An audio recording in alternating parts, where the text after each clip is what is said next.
วัดมือก่อนปลากระจาดนี่ยาวเท่าไรจังเม็ด2 เมตร2 เมตร2 เมตรอยู่นี่แหละ Chào chị Tìพี่เราว่าพี่ đây nằm lò ơn tắc này yên tả ทั้งละ ประกอบแล้วจังยุกไ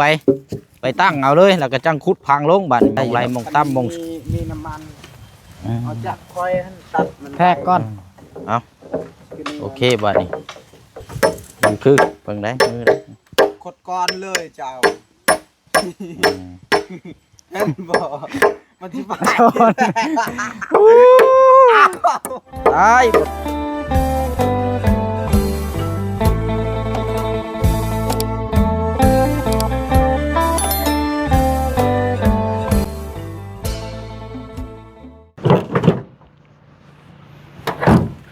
โอ้เป็นยังไงเด้นี่เนาะเบิ่งก่อนน้ำกันแตกพระพายอันนี้เอามีอยู่8 แพ็คเอาน้ำแบบพอดีแกะออกมาแล้วก็กินเลยพี่น้องเอ้ยต้องกินง่ายเอา8 แพ็คก่อนแพ็คละ20,000 กีบน้ำกับแพงเนาะน้ำกับโคตร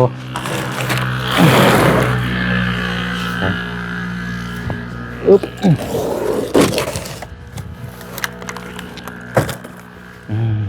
ไปเนาะเดี๋ยวจะเอาอีก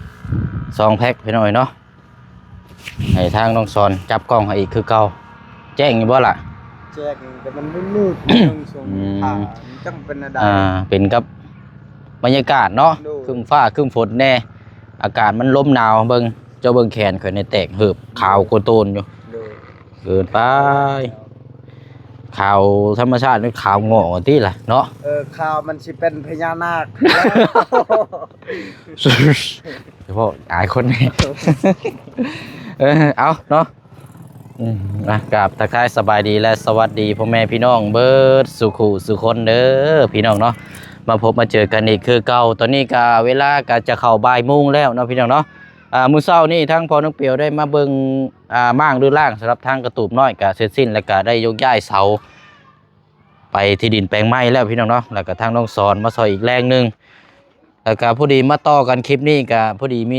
ทางแม่ใจดีเนาะที่ซอยทางอาเจืองซื้อเป็นพวกไม้พวกอย่างที่ผู้เชี่ยวได้แจ้งไปนั่นแหละพี่น้อยทางแม่เพิ่นได้ว่าให้ทางผู้เชี่ยวนี่ซื้อน้ำมาไว้เฮือนทางน้องสอนแน่เอาไว้เพื่อทีมงานมานั่งอยู่ในใต้ตารางนี่แหละพี่น้องใต้ทุนนี่พอได้มีน้ำกินน้ำเย็นแน่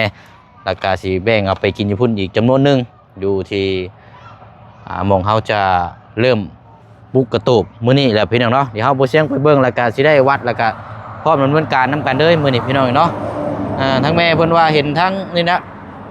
ทั้งน้องสอนได้ตู้เย็นใหม่แต่ว่าทั้งน้องเพิ่นยังบ่ทันได้เสียบปลั๊กเสียบหยังอยู่ตู้เย็นกะบ่เป็นหยังเฮาสิเอาน้ำนี่เข้าไปไว้ก่อนแล้วก็เอาไปไว้พุ่นไปกินอยู่พุ่นสัก2 แพ็คเนาะพี่น้องเนาะเอาแล้วก็ไปเบิ่งนำกันบัดนี้พี่น้องวัดความกว้างความยาวตามผู้เสียงว่านี่อยากเอาตามขนาดผ้ากระจาดพี่น้องเนาะความกว้างความยาวนี่สำหรับทางห้องครัวนี่เพราะว่าเขาจะได้ปิดแบบว่าข้างเดียวแผ่นเดียวเลยนะพี่น้องมันง่ายๆนะพี่น้องเนาะ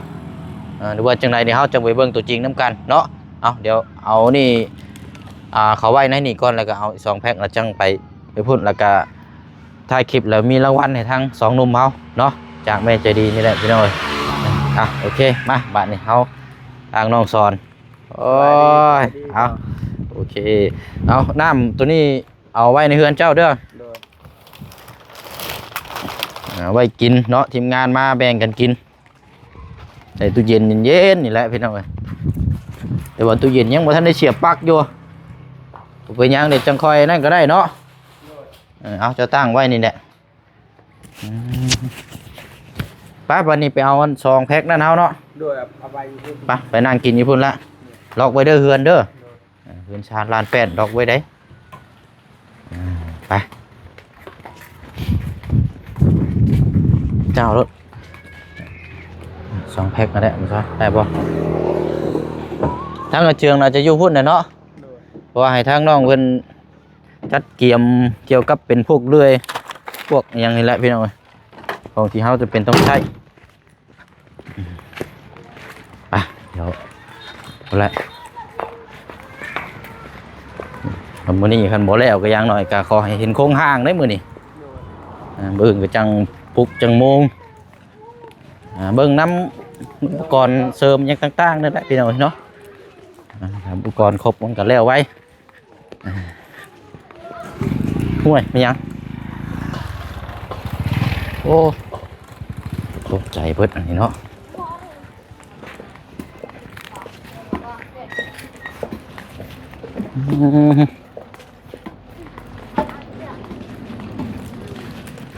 ใครเรามันบ่ค่อยแลดปานใดเนาะอากาศเกิดเย็นๆแน่ถ้ารับเม็ดออกมาอยู่บนเนาะเจือกเนาะเอาเสียบมาแล้วสำคัญเอาไปไว้เตียงพุ่นละ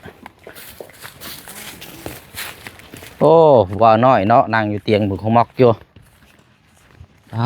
เอาเป็นจังใดเนาะเฮาบาดนี่โอเคเลยเนาะเอาเนาะอยู่ดีไม่แห้งสบายดีเนาะใช้อุปกรณ์เฮาเอามาครบแล้วบ่ล่ะเอาวันนี้ไม่ก่อน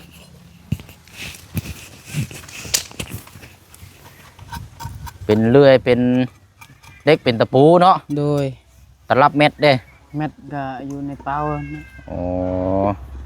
โอเคไปสาวเดี๋ยวลุยเลยแล้วเนาะโดยพร้อมลุยเลยไปอันนี้เจ้าเห็ดยังอันนี้นะเห็ดตองอ๋อเห็ดเสียมบ่โดยโอ้เอาเห็ดเลยรถซะเนาะไปนะกินน้ำบ่ใช่ยังไม่ทันได้กินอยู่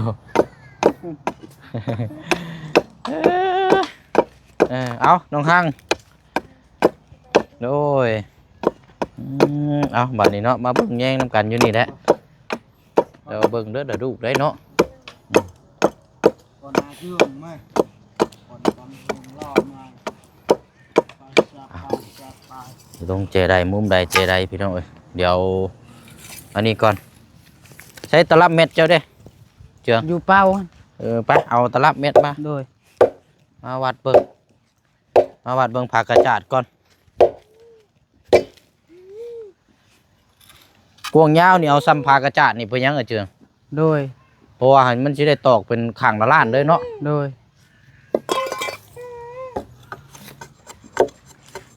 เอายาวนี่ซ้ำผักกระจาดนี้พี่น้องแต่ว่ากวงนี่สิเอาประมาณจะ2 แผ่นก็ได้บ่อยากตัดผักกระจาดนะพอวันนี้ลองวัดมันก่อนเอาเดี๋ยวเบิ่งน้ำกันโอเคเอาเดี๋ยวน้องสอนวัดมันก่อนผักกระจาดนี่ยาวเท่าไรจังเม็ด2 เมตร2 เมตร2 เมตร 6 2 เมตร2 เมตร26เนาะกว้าง2 เมตร26เอากว้าง2 เมตร26เด้อโดยบ่แม่นเอายาวดีกว่าเนาะเอา2 เมตรชื่อพอดีพอมันมีเสาได้เนาะ2 เมตรพอดีเนาะยาวนี่2 เมตรเนาะโดยบัดนี้กว้างนี่เท่าไรซะคันว่าสิเอา3 คูณ 3นี่มันใหญ่พอได้นี่เนาะโดยว่าห้องครัวนั่นสิเอาเฮ็ดพอได้พักพิงนี่ซื่อ6 แผ่นกว้างละเอา2 คูณ 2นี่พอดีบ่พอดี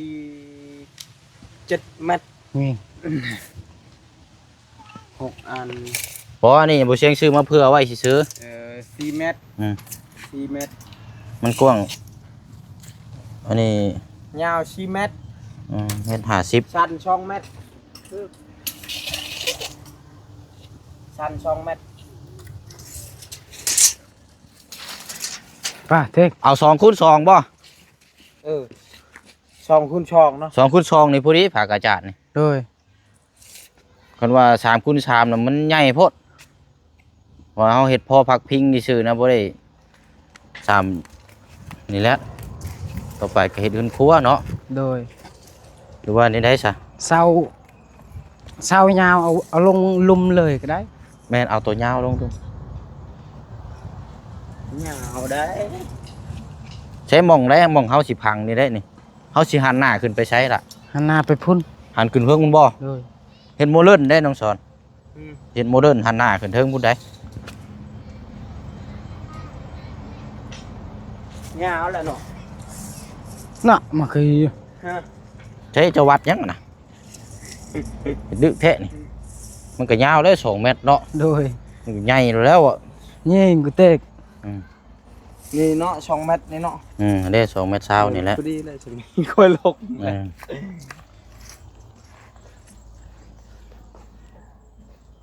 หรือว่านั่นบ่หรือว่าเอา3ด้วยบ่ซะ ไปเอาไปอยู่เพิ่น3อีกทางนี้2 ยาว2กว้าง3บ่ เออย าวเอา3คูณ2ซะเนาะ โดย ส่วน3คูณ2ก็เอาลายนี่2กว้างนี่3 ปักหลักก่อน แป๊บไปเอาลักมาพังไว้ครับวันนี้ปักมุดไว้เพิ่นห้องนะปักมุดไว้พังลักสิเอาลงเสาใดมองใดแจนี่บ่แต่เฮาก็จังสิไปเอาไม้สิแปะเพิ่นแล้วมาขนับเนาะเอาเดี๋ยวเฮาเบิ่งน้ำกันพี่น้องให้เป็นขั้นตอนเนาะอยากให้พี่ให้น้องเบิ่งน้ำกันเนาะกำลังเริ่มเอามีการเปลี่ยนแผนเนาะเพราะว่าสิได้ตีโครงห้างอยู่นี่เลย สีเศร้าบ่ 4 เสาล่ะ นะไอ้เช้าตั้ง ตีโครงห้างอยู่นี่แล้วก็เอาไม้18มาวัดกว้างๆคมยาวแล้วก็แม่น คอยเป็นหัวหน้าช้างอีกแล้วบ้านนี่ โอ้ยคักแล้วเนาะคือเอามาประกอบเลยอยู่นี่แหล้ว เจ้าชิติคือ พี่ละว่าพี่ ไปนำรอ เออตั้งหน้าเอียนตา ทั้งละ ประกอบแล้วจังยุกไปตั้งเอาเลยแล้วก็จังขุดพังลงบัดนี้มองไรมองต่ำมองสูงเสริมเอา นายก็ มันจะง่ายกว่า ลักนายอ๋อลัก ไว้ยิงไว้น่ะ เอา หลัก เบิ่ง ตะ เอา เปี เด้ ย อ เด้อ อะไรรักงามรักอันนี้ เว้ยกันนายเอากระเป๋ากับปืนกันนายปืนบ่ แม่นตัวนี้บ้าว่าตาม เปีย จริง นึ แล้ ง ว ก็ด้วยปนหลักคือนาย แบบนี้เนาะตัวนี้อยู่กลางพุ่น อืม แม่นแล้วตัวนี้อยู่กลางพุ่น โจ กะไว้ โจไหม เปียนึงปนหลัก เปียเนอะปนหลักมาอันตะเปียเอานี่ต้อยมีชื่อไหนชื่อไหน พี่ ชื่อไหน ที่แหละ ที่มาให้ แล้วเปีย ก็อื่นน่ะเปียคือไหน เอาโอเค ตัวนี้อีกตัวนี้ไม่ไปเสานี้ ในเสานี้เอามาใส่เสา ตัว นึง นี้ เนาะ ไม่ไปเสาพุ่นอีก ไปมันชอนเป็นช่างแล้วมือนี้จังใดกันเตรียมรถเจ้าเอาตัวใดเอา อันไหนชอนอันไหน เอาตัวนี้ก็ได้หรอก โดนบ่นาย เป็นประกอบแล้วก็ตั้งปุรถบาดนี้ยังง่ายแล้วก็จังโจมไปรถ แกงขี้ไหมเบิ่งจ้อยจู่ปะไหน พี่น้องชอนประมาณเท่าไรก็2เนาะ2 เมตร นี่บ่ เบิ่งเอาแล้วคอคือคอ ดีเลยนี่ทางเอาเม็ดก่อนแช่ก่อน เอาเมตรมา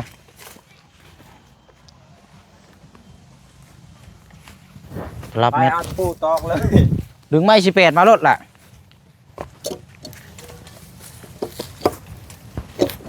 ตอกบ่ได้บ่หักเอารถล่ะหักเอารถบ่ต้องงิ้นมันหักทบเลยหักให้มันขาดเลยรถให้มันขาดทิ่มหันเลยรถ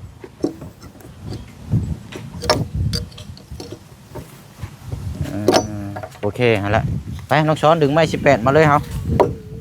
มาเส้นหนึ่งฮะมาตอกเฉยเลยรถจับตอกส่วน นั่นจักคอยนั่นงานตัด มาลองเบิกได้อยี่ดอก มันมีน้ำมันเอาจักคอยให้ตัดมัน แทกก่อน เอาโอเคบัดนี้คือแล้วโอ้สร้างสอน คักมีคอนนะบ่ คนตีป่ะ บอนคำบอกคอนเอาชุดเลยล่ะ ไม่อันตัวนี้ เอาชุดมาพี่เลยรถสอนไม่ใช่แฟนเอาชุดเลยชุดกับเสาเลยรถตอกตะปูใส่เลยแล้วเขาจะงับเอางับ ชุดนุ่มคือ ชุด พอดีแล้วสำนัก นี่2 เม็ด เอาอันตะปูมาละปูเป็ดมาให้น้องช็อตตอกใส่เลย ก็บิวแก ตอนนั้นเราจังตัดเอา แกก็บิวเท้า มันบอกแค่โพดบ่เบิ่งอยู่ฮะ 2 เม็ดแล้ว โอ้ลายนี่อยากเอาผ้ากระจาดข้างเดียวเนาะเอา3คูณ2เนาะพอดีเอาตอกเลยก่อน และปูหมักสิบ ปู ผู้แปด แปดแล้วพอดีจัก2เล่ม เว้ยว่ะใส่จุดไหนน่ะ เอ้เอาเบิ่งน้ำกันเด้อมินแท้ล่ะ บุญเลือกหมากเตน่ะ บอกว่า เอาตอกมินโพด จ้า ลุ เฮ้ย ง ไม่ตอก โอ้ย ช่างนี่ ดอกแรกกัน จะต้อง โอ้ย เติมแล้วบ้านนี่ มันบ่ ไม่ขี้เล็กเด้อมันแข็งเลย ยากเนาะ เอาใส่หมวกกลางได้หั่นละอายุมีบามีอย่างไรง่ายอยู่หรอกเอาจับใส่เลยโลดเอา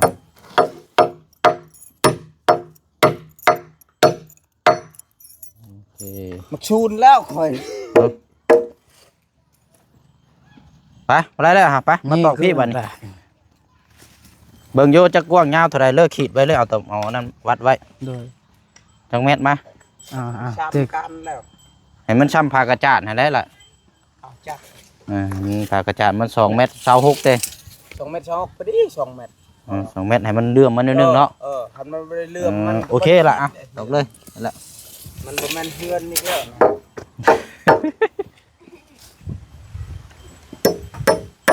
เบิ่งได้มือได้ ขดก้อนเลยเจ้าเห็นบ่มันสิไป ตายบ่รอดช้ำไว้บาดนี่ เงียบมิกบักชอน ปั๊บมันชื่อ โป้คนนั้นก็เลย เอาไว้ยังหักรถเอาไม้เล่มไม้ตอกลงไปเลยรถ ตอกเลยเนาะ ตอกเลยเลิกเลยเอาเล่มไม้ มาแต่ วันนี้เขาตอกต้องหายใจน้ำบ่นี่เฮ็ดหายใจแบบหายใจออกใจเข้ามันจังบ่เบี้ยว โดย บ่นี่ไหลว่างงได้สิว่าแล้วเนาะน้องสอนเบิ่ง อ๋อให้กระแตกแล้ว ตีมันมื่น อัน เนี่ยน่ะ ตอกตัวนี้ก่อนหั่นละเป็นสลับมาแล้วล่ะเฮ็ดตึกนั่นแหละ เด้ โอ้ย กตีนี่มันมื่นเลย ฮะ ตะตีนมื่น ปลุกเสกบ่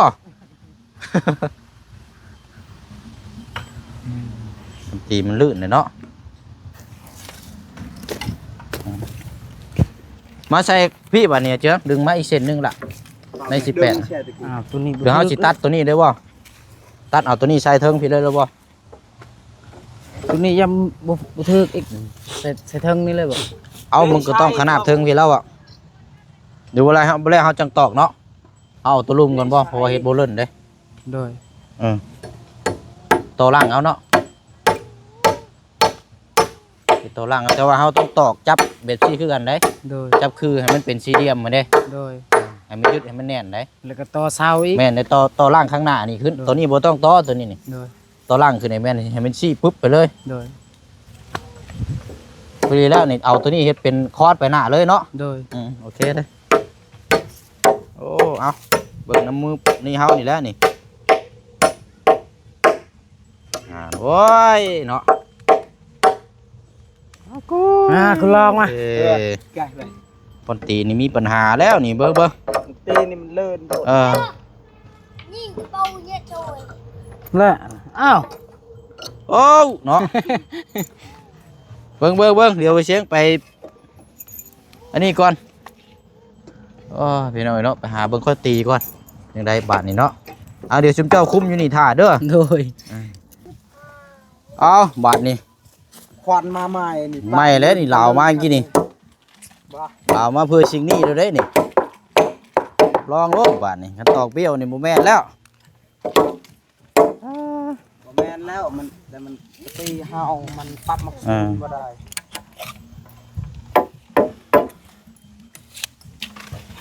เอาเลื่อยไปยังหลาบ่ได้ป่ะ เลยมันยาก คือว่ายังมัน ตัวนี้พาได้ เอาแต่เฮ็ดรถซะเอา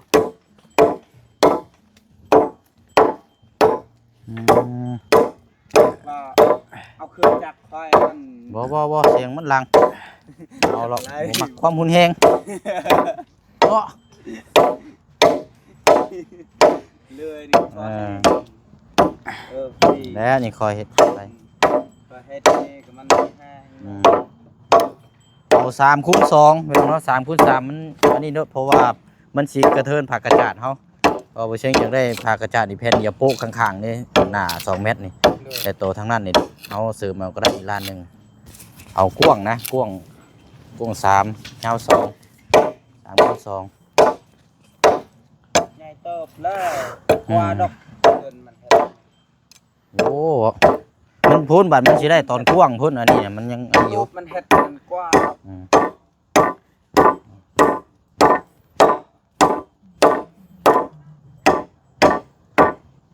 โอ้เห็นอย่างดีเด้นี่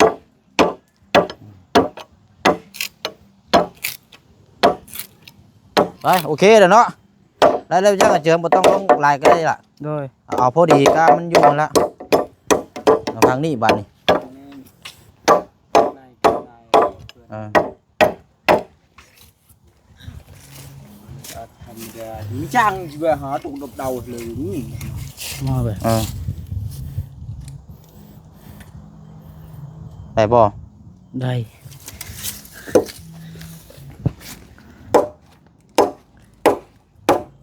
พอแล้วจังต่อล่างขึ้นเนาะ โดย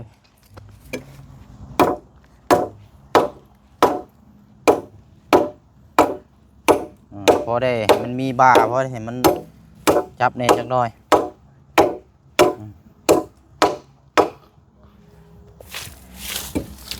ดูได้ฉัน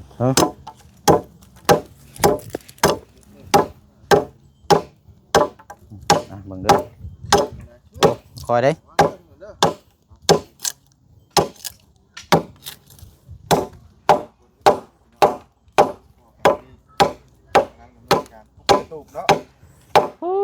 เอาดีมีแห้งสบายดีเด้อพี่น้องเอ้ย สบายดีเด้อ เริ่มแล้วเริ่มแล้ว สวัสดีสวัสดีสวัสดี ไปเฮาจับใส่บาทนี่วัดเบิ่งจับดีเด้อความกว้างความยาวเด้อเอาไปดึงไปชุดรถ เจ้าออกเลยลองคอนไหม เว้ยว่าเพิ่น น่ะ แต่ ใช้ชิงว่ะ เป้นำ เทกว่า แกะลิยิตะโนลเกะกะ ให้มันลื่นไปตรงนั้น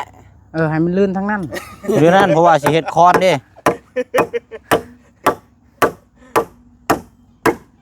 โอ้เรียบร้อยมาแล้วอ่า ก็ต้องหาจังหวะจับดี บอก ๆตึก เขา ตึก อันนี้กันกดอีก เข้าเลยตัวนี้ เขาโคตร เข้า เขาว่า เข้า อืม เก่งเว้ยไม่ยังหรอไม่ ไม่ขี้เด็กตัวนั้น เรียกว่า แข้งดีวะ แข็ง ปูต้องปูเขาตอกสมองเขาตอกนี่ ขี้เด็กนี่แข็งวันนี้อันตัวนี้เฮาสิเฮ็ด มาเทกเลยพี่เป๊ะน้ำพี่ชอบมัน ใส่ เอาเฮาต่อไปก่อนแล้วจังเกียนตัวนี้เนาะเพราะว่าสิเฮ็ดบ่เล่นเห็นขึ้นมานี่จังน้อยนะบ่บุญ เดินป่ะ บ่เล่นจังน้อยนะ เดินได้ป่ะฮ่าโคตรแบบนี้ เอาดีๆเด้อน้องสอนเด้ออันน้อง น้อย บ่แม่นน้อยดอกยังบ่ได้ไปตอกเฮาสิไหลกระเบี้ยวเลย วัดปูนอ่อนนะเบอร์นี่นะ ผม อ่อนเฮง ได้อยู่ค่อยตอกเอาแหละ ปูนอน มันบวกแข็งเฮงอ่ะปูนอ่ะ เลย ทำไม่พอนี่กันนั่นเลยเดี๋ยวรุดอ่ะ บางทีข่อยซื้อมาใหม่เด้นี่ บ่ ลาวมาใหม่ได้ติดรถไว้ได้นี่นี่ใช้มุมนี่ กาวและจักไม่ได้เลยว่ะปูชุ่มนัว วัดปูมันเบิ่ง มันอ่อนโพดว่ะ มันอ่ เขา อน เขาไม่ได้เฮ็ดให้มันแข็งเนาะคือแตะกอน เป็นเทศไทยอันว่าได้ขายปริมาณหลายได้ผู้มือ โดย แปลว่าเฮ็ดให้มันอ่อนลงกว่าเก่าเด้ คนจังซื้อลายบ่ เอ้า มันชื่อปูฮันวิมัน เห็นบ่ เป็น พอเขาต่อมันบ่เขามันบ่เอามันเบิ่นเฮาไปซื้ออีกเอ้าการค้าการขายเพิ่นมันได้ผลิตออกมาอีก เอาจะลองวัดเบิ่งเสียงเลย อ่อนกว่าเก่าหลายเนาะ อะไร เก่า เอาตัวนี้แหละตัวที่นี่นะสำคัญ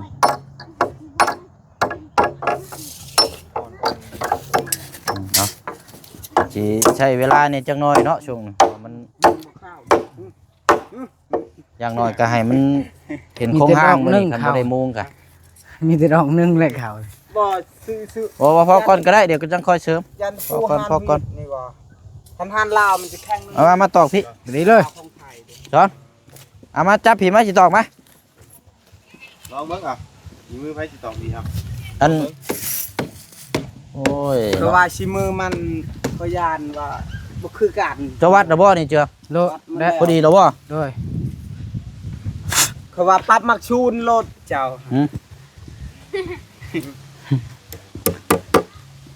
กดคือการเบิ่งกับหูนี่นะ โอ้ยตอกแน่นอน จะเบิ่งอยู่ได้ ฮดได้โอ้ย โอ้ โอ้ยเก่ง โอ้ โอ้ เป็นนี่ได้ เออว่ะ นี่ถ้าเบิ่งครูบาอาจารย์สิสอน เบิ่ง คนมีวิ เบิ่ ชาง เล เบิ่ ย งเบิ่งมันคดนี่เบิ่งเริ่มแล้วนะ โอ้มันคนละเสา อ่าน คนละเสา บ่คนคิดได้คือกันได้ ตัวนั้นไม่บ่แม่นขี้เหล็ก ไม่ตั้งกัน ไปเฮาบ่นี่ไปโจมตัวนั้นมาอีกโอ้ยมือกล้องก็นี่ได้เด้นี่เนาะจี้ไปขี้ดินพุมาเอาไปโจมตัวนั้นมาเฮาบ่นี่พุ่นละเสาพุ่นละไปคือเก่า3 คูณ 2ว่าบุญเลยบ่พอตัดบ่พอตัดบ่พออย่าเพิ่นสอมันนั่นน่ะ ตอนนี้บ่ได้ใช่บ่ บ่เอาห้องอีกซื่อ เอาเสาเก่ามาเลยเหรอวะ เสาเก่าไปเลย เอาเบิ่งเด้อหันเบิ่งแล้วข้างซ้ายข้างขวาจังใดประกอบก่อนแล้วก็จังตั้งขึ้นบัดนี้โอ้ยเบิ่งน้ำกันยาวๆเลยมื้อนี้ ได้แล้ว บ่ได้ตราเลย เอาคือคางมันน่ะให้มันซ้ำกันตีนมันแล้วเฮาจังเกียนเอาก็ได้หลาย ดึงเลยยันเรา ลึกนี่นะ เฮาก็ขุดพังลงก็ได้เนาะมาโจมมาใส่ไป บ่ถึกแล้วเสาตัวนี้ เอาตัวนั้นไปพุ่นบ่ โยไปต่อไปเด้อมวยไปthế coi ngon cầm เบิ่งเด้อเอาออกนอกได้ เสาตัวนี้ เออ cứ bái tao phía được เป๊ะนั่นมันก็บักเงียงนั่นน่ะ บักเอียง โดย บักไหม บักตัวนี้เงียงเลย เอาซะเนาะเดี๋ยวเบิ่งน้ำกันอีกพี่น้องเนาะเดี๋ยวคลิปนี้ทางบุเชียงลาพี่ละน้องไปก่อนเพราะว่าจะได้จะแจ้งเบิ่งน้ำกันเบิ่งความสำเร็จอันกันว่าสิได้ชำระมื้อนี้กับพี่น้องเนาะเบิ่งตัวจริงน้ำกันบอกทางน้องๆเพิ่นก่อนเนาะเดี๋ยวรางวัลกับจังว่ากันรอบหน้าพุ่นแหละพี่น้องเนาะนี่รอบนี้บ่ทันแล้วพี่น้องเนาะพบเจอกันในคลิปหน้าบ๊ายบายเด้อพี่น้องเด้อเนาะติดตามรับชมเบิ่งน้ำกันเนาะพี่น้องเนาะ ใช้เปลี่ยน